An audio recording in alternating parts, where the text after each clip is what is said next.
What's up, guys? I'm Ethan from The Shed, back with another video.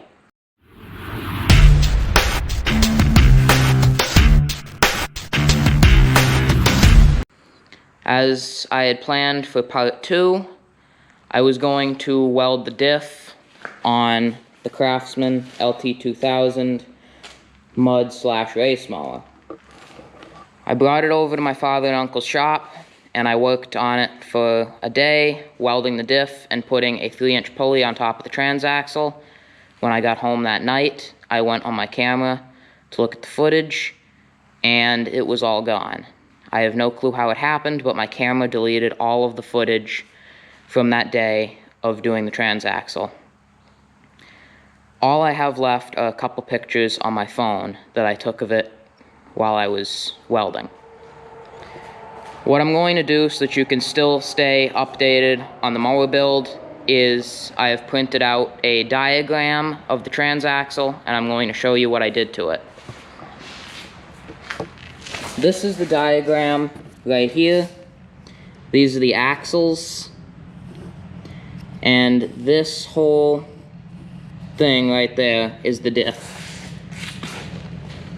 What I did was I took these little gears right here and I welded them to the axle so I wouldn't have to have those C-clips on the end.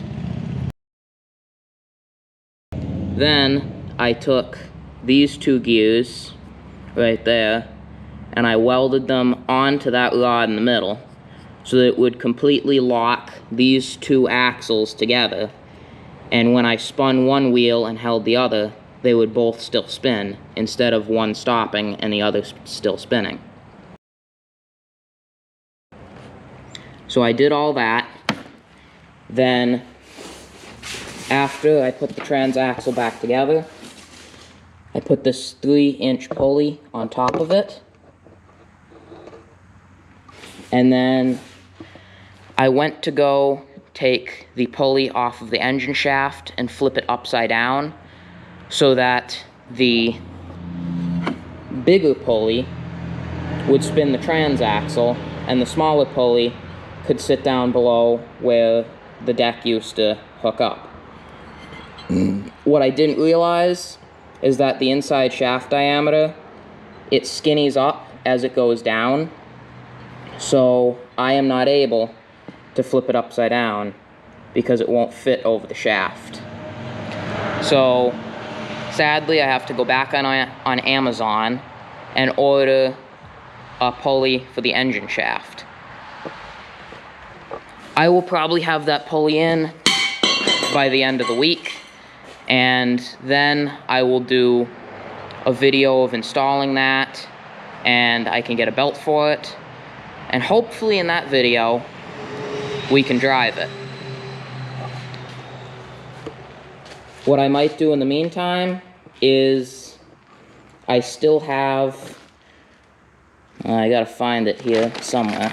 I still have this horn that I would like to put on it. And I'm going to buy 2 miniature light pods to go on the front of this, on either side of the frame rail, right here and right here. With that being said, I don't have any time today to work on the mower, but before the end of the week, I will try and get you guys a video of putting on some lights, or the horn, or I gotta make a foot throttle for this still. I have the throttle cable that came in right here for it. Of course, Amazon screwed it up. They cracked off this piece of plastic and they bent these little coils in here. But I don't feel like waiting for another one to ship, so I'm just going to use the one that I have and try and make it work. The cable will still move inside of it, so hopefully it will work. With that being said, I will see y'all on the next one.